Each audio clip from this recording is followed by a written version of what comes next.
Hello traders, it is Tuesday, July 2nd. I've been missing a few videos at a few live events, been taking some time off. Let's get started. We'll take a look at what the market's doing very quickly, but I'll get into market analysis in greater detail. Compressing at the all-time high, tiny bodied candles, very light volume, excellent chance for a dip coming up. Haven't seen it yet, but I believe that those odds are increasing. And that's why recently I've been favoring selling some out of the money bearish call spreads once we get this crackdown and we want to start filling this little gap in here. So Lyft was a stock that I highlighted recently. I'm looking to sell a bearish call spread out of the money on it. Probably would favor going up to the $16 price level right in here where the 50-day moving average and AVWAP-E come into play. You can see that's at $15.56. I'm going to put up the trade screen. We'll take a look at what we might possibly have there. First, we've got to determine when we've got our earnings date. 8/13 is earnings, so we want to stay inside of that. We're going to go with the 8/9 expiration cycle. We're going to look at the $16 calls, sell those. Buy the $17 calls, $1 between the strike prices. 20-cent credit is what we need to get. Option spread is bid 10 cents, offered at 47 cents. 20 cents is very doable. I'd like 22, 25 cents, even better. Try and really split the middle of that bid-ask spread. But more importantly, here's what I'd be looking for as well. I'd love a gap up through this 200-day moving average that results in a bearish hammer or a bearish engulfing candle, a rejection to try and get through that 200-day moving average, then I'd feel even better about it because it would tell me that resistance is still there. I like Lyft. This is a nice stock that's in a downtrend. If you get any kind of help from the market, the stock is going to continue to go down. You can see here the option implied volatility is at 46. That tells us that we should be favoring selling strategies. You can see that's also a horizontal support level. Is now resistance, comes into play at that $16 price point. All of these resistance levels increase our odds of success because we know that that is where sellers are going to be more aggressive. Prior to that, I had MU as a short. That was a day trade. I was looking at this bearish engulfing candle during a live event that we did. And about halfway through that red candle is where the live event took place. You can see it had nice follow through. You had to be out before earnings, but you can see that earnings reaction has also been a little bit negative. Prior to that, NET was a long that I highlighted. I liked the fact that the stock was starting to fill in this gap right here. It had just gotten through the 200-day moving average. So I like that. I like that it was in that gap, and you can see we've had nice follow through to the upside. And prior to that, Alibaba was a bearish call spread that I had highlighted back in here. Again, waiting for that market to crack down, but you can see how the stock has been drifting lower. So really decent picks. The overall theme right now is there are times when you can put the pedal to the metal and you can trade aggressively, and there are times when you have to lay back. And this is one of those times as a directional trader where you have to lay back because we don't have any market momentum. The trend is very weak right now. You can see we're moving basically horizontally on very, very light volume. We haven't gone far in the course of the last 2 months or so. I believe that we're setting up for a little bit of a dip. And when you start to see these tiny bodied compressed candles with very light volume, that's a sign that some resistance is starting to build and that your odds of getting a dip are going to be greater.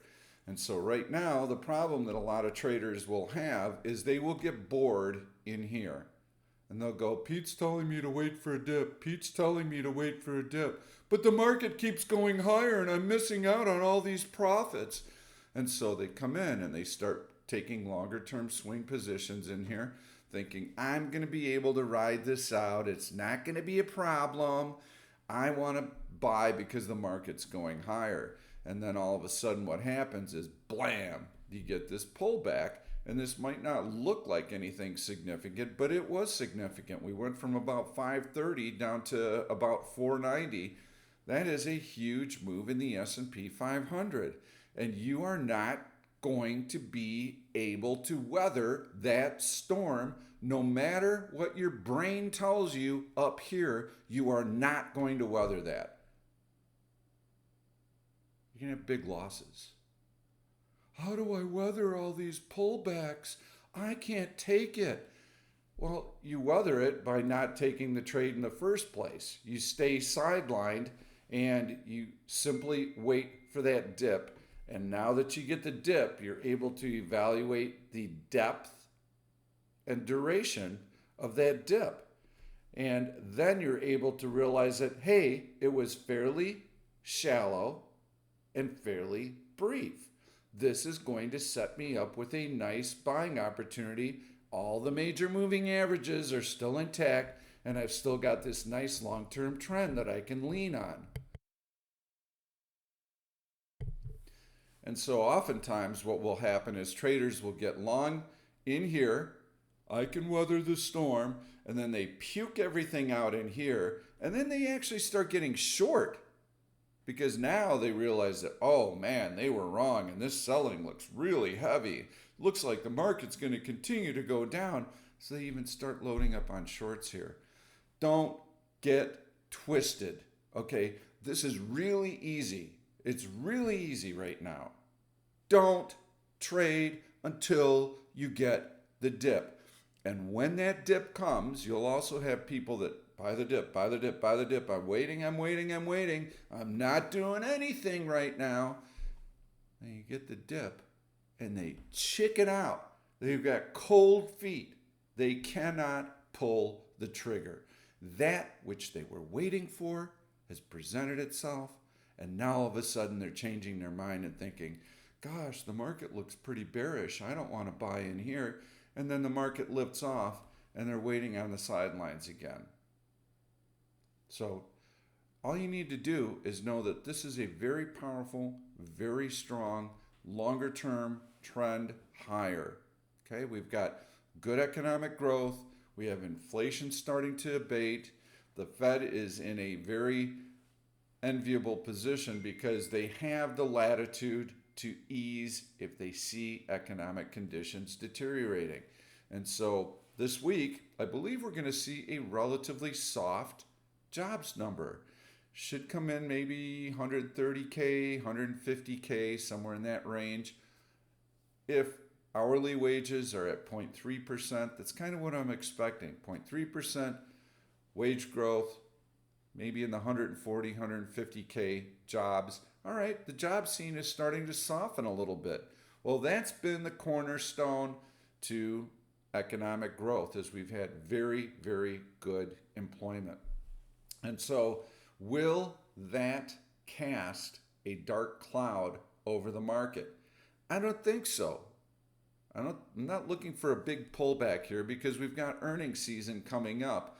I believe July 12th, JPM announces earnings. So we won't get the mega cap tech earnings until the end of July. So like the last week of July. And then we also have the FOMC statement on July 31st. That is the next big window of potential movement for the market. Okay, so small dip, small pullback before those earnings announcements, I think is very, very likely to happen. And when we get that dip, the only thing we're going to be thinking about is where's that support? Where's that support? What does the pullback look like? Mixed overlapping candles? Yes. Good. Because that tells us, because there are mixed overlapping candles and not stacked red candles, that there are buyers. The move down is very stubborn. 3 steps down, 2 steps back. 3 steps down, 2 steps back. 3 steps down, 2 steps back. It's not going to last long. It may not last more than a couple of weeks, but I'm expecting us to perhaps come in and test this upward sloping trend line, perhaps test the top here, which that was at 533. All right, that's 100 S&P points. That's significant. And as you start seeing the market pull back, it's going to flush out some bullish speculators. So wait for that to happen, wait for that support, and know that that's going to be our next really good trading opportunity is going to come on the long side. So right now, keep your powder dry, resist temptation to get long swing trades. That's what you've got to do. And then when we do get the dip, when we do see that the character of the dip is fairly bullish, meaning mixed overlapping candles, light volume, brief, shallow, then you can hit it hard on the long side. And then you get aggressive because you know you're going to get that bounce. You're going to get that release right in here. This is your sweet spot right there. And look at that follow through. You can get into strong stocks and you can ride those trades. Okay, you get a bearish engulfing candle right here off of a relative high, a marginal new high. I would be taking profits in here. This is a very brief and shallow dip. On this breakout right in here above that red candle, here you can get long again. Okay, this is a decent little sweet spot, but it's late. The hour is late, so you wouldn't get super aggressive in here. And now you get another bearish candle off of a new high. That is a gap reversal. Opens on the high, closes on the low. Okay, take gains. Now you've got nothing in here. These are awful, tiny, compressed little candle bodies. Nothing going on here, so you're waiting. Okay, it's all right to wait. What you don't want to do is piss your capital away when the market is not moving. So please take this lesson to heart. It's a really, really important one. You'll thank me someday for it. So don't press it.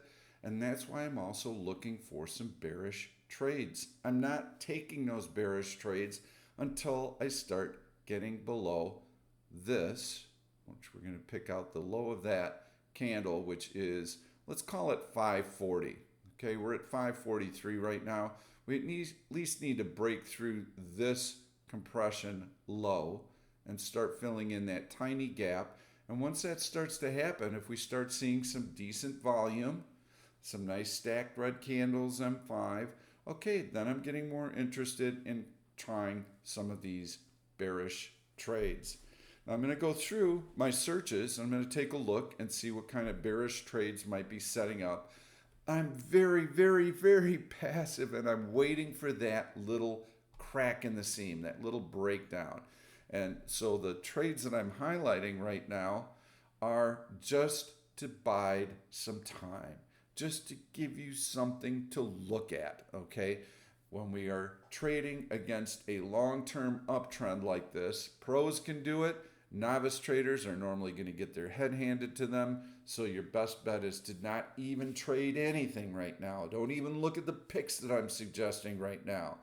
But if you're a fairly seasoned pro, then you can consider taking some short positions because you're going to know when to get out. And you're also going to know that your focus should always remain on the long side. On the long side. Buy the dip. You know that's ultimately what you want. But in the meantime, I can make a little bit of money when I do finally get this crackdown, and I should see at least a few days worth of follow through as bullish speculators get flushed out. So at an all-time high with asset managers being relatively passive, they're not going to chase the market. All we need is some little catalyst, some little news item to start flushing out some traders. And by the way, when you do get these very light trading days like this with very compressed intraday ranges, you're trading against algorithms. You're trading against programs, buy and sell programs. They're going to test the ask. And if they sense that there's not a lot of resistance there, the market's going to move higher. They're going to test the bid and test the bid. And if they can't knock the market down, then they're going to sense that the bid's pretty strong and the market's going to continue to go higher. And all the while, you've got all this fluctuation and these choppy, long candles intraday. It makes trading very, very difficult. Now, that was different than what we had back here. Back here, we had downward sloping trend line, major breakout to the upside. We had incredibly heavy action in here and consistently moving higher and very, very quickly. This is strong momentum. These are asset managers, long-term money coming to market. And these institutions who run these buy and sell programs, they don't run them in here because they're busy executing these large trades for asset managers. They can see the order flow. There's no reason for them to hit sell programs to test the bid because they know the stock out there that's being purchased by these asset managers, so they lay low on it. And that's when you get this nice, consistent type of price movement in here because it's not program driven. Once you start getting into the later stages, the price action starts getting more choppy because asset managers no longer feel that they have to chase the market. And so now the programs start to take over and the price action gets a little choppier. But guess what happens? And this is also very important. When you get that dip, like right here, the guys who are not that interested in here, this is all program trading, asset managers not chasing, asset managers waiting for a dip. When they get this dip, all of a sudden they get very interested again because they can see that the quality of the dip was wimpy, meaning that buyers are still engaged, mixed overlapping candles, brief and shallow. All right, not a lot of heavy selling. Now I've got my pullback and they're doing exactly what I've instructed you to do, and then you get this nice push higher. This is where we want to be aggressive and long, not here. So, enough lecturing. I think I've driven the point home. The bearish trades that I'm going to show you in the next week or so, they're just to bide your time, okay? They're not big money makers. So take very small positions when you trade them. Be nimble, take gains on these trades. So I'm going to put up a bearish search and I'm going to take a look at my custom search. And we've got some new variables. I have a 1OP signal. I'm looking for H1 sell signal, D1 sell signal, and then I'd like to have LRSI be bearish as well. I'm looking for a stock that's at least $60 because if I'm shorting something, I want to know that it's got some decent downside to it. And I'd also like to have excellent option liquidity, so I'll put a rating of -1. And I run that scan, and these are the searches that come back. And so we can go off screen. I can click through them. I'm just going to go through a bunch of them. I'm looking for any kind of breakdown. Here you've got an upward sloping trend line. You've got all the major moving averages intact. I am not shorting this stock. Okay, it might be temporarily on a sell signal. Alibaba, I've already shown you. Baidu, I've already shown you. These are nice shorts. Costco's starting to hit a little bit of resistance, but I certainly would not call that chart bearish. So I'm just going to continue to go down. FSLR, very volatile stock. I like this breakdown on volume. You can see it right here, relatively weak. It's a mover, so I'd wait for any kind of bounce up to that AVWAP-E and hopefully a rejection from it. That would set up a decent bearish call spread. So that's not bad. mRNA, this is nice selling here through the 100-day moving average, fairly bearish. Horizontal was resistance, now support, breached. Decent looking short, I like it.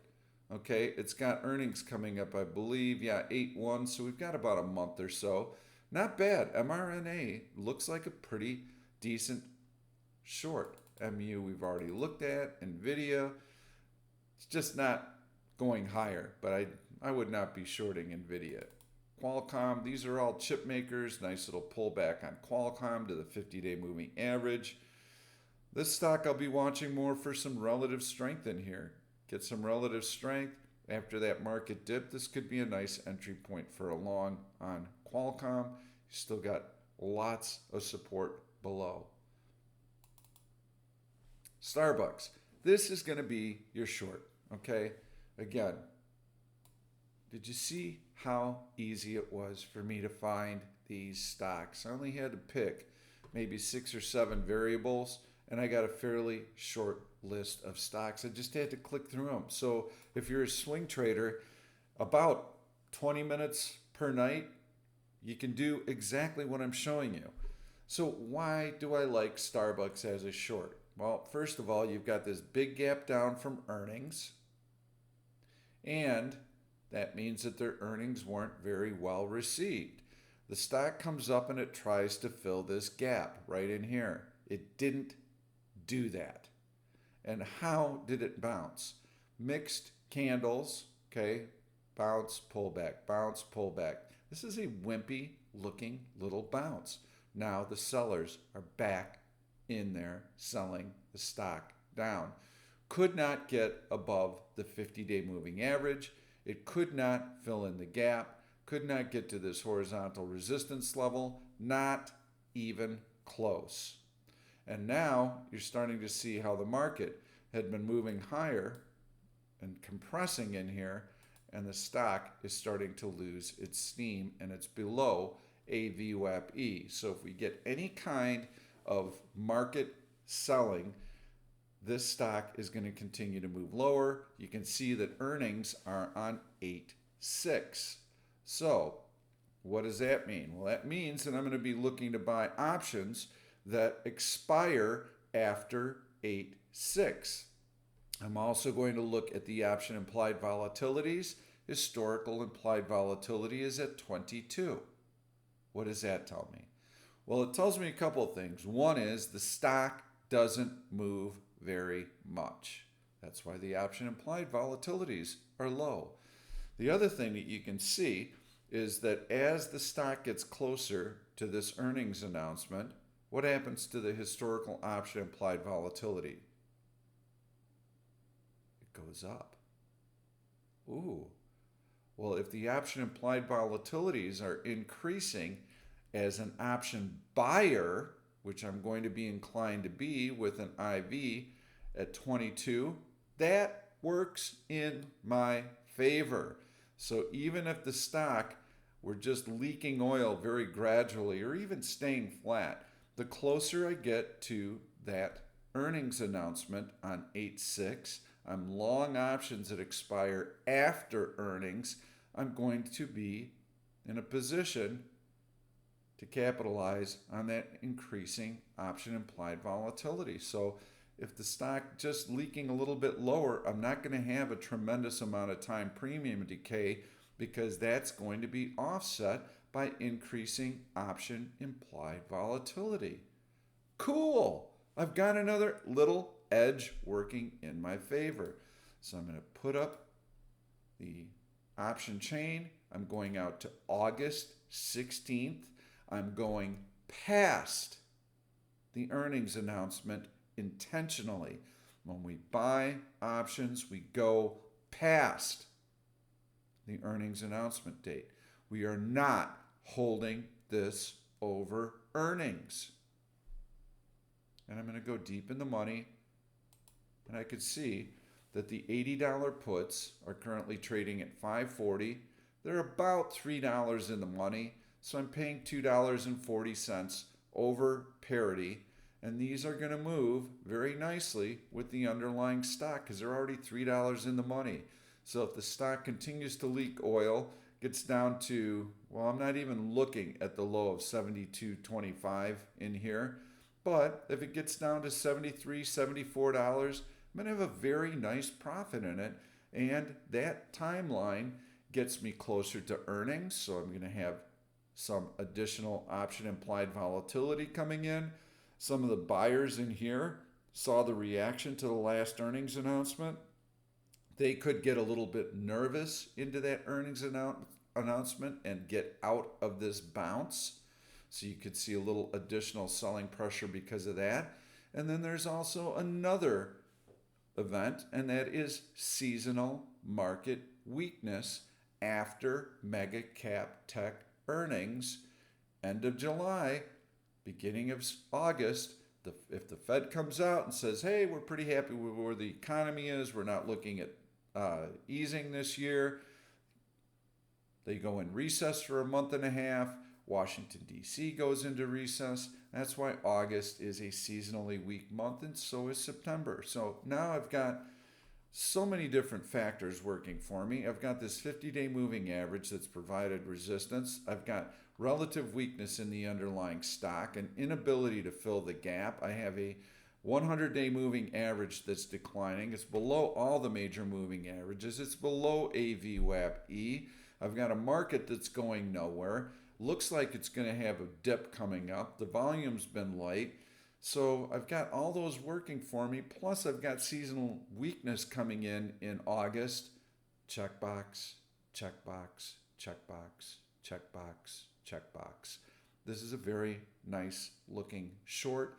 I would not go big on this because we're just looking for a little trading opportunity on a little dip that might be coming up for the market. And we will not lose sight of the fact that we have a decent little dip and a buying opportunity that's going to be setting up. That's ultimately what we want to be watching for. And I'll have that mentality perhaps into the second week of August or so.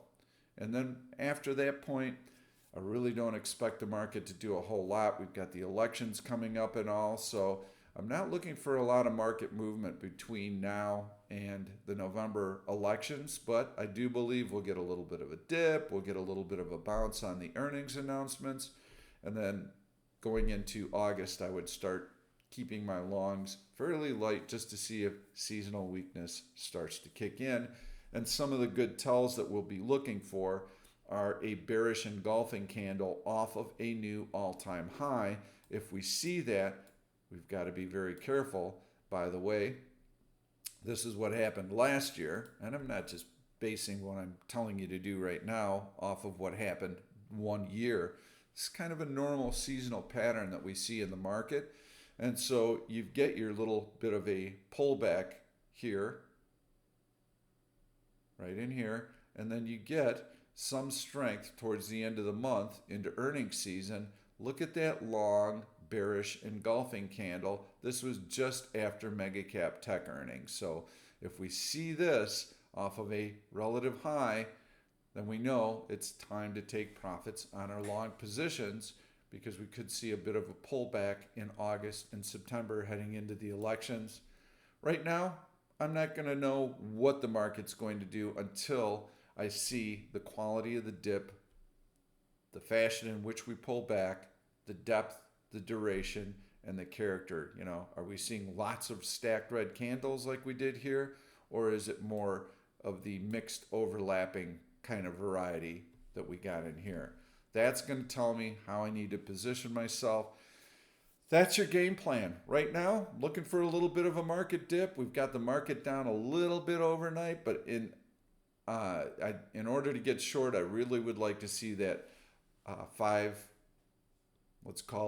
40 level breached and a close below it. And then I believe we challenge that, and we challenge the 50-day moving average. Perhaps we could get down to the 100-day, but I'm not as optimistic about a pullback that would be that deep. I don't think we're going to see anything that deep right now. Thanks for watching, everyone. I do have a quick note. Tomorrow is Wednesday. We've got a half-day trading session. I am going to do a live event early tomorrow morning. Maybe I'll do it a half an hour after the open, and I'll do it for about an hour. And then the trading's really going to subside because we've got a abbreviated trading session and a holiday coming up. So if you're not trading, good for you. Have a great holiday, and we will see you during the Sunday video if you're taking some time off. Trade well. Thank you for watching this YouTube video. I'm Pete Stolzers, and I'm going to keep the trade ideas coming along with lots of education. So make sure to subscribe to the channel and please turn on your notifications so that you never miss another trade. If you like the content, please give it a thumbs up. I've loaded 2 other videos that I think you're really going to enjoy. Stay tuned. We'll see you soon.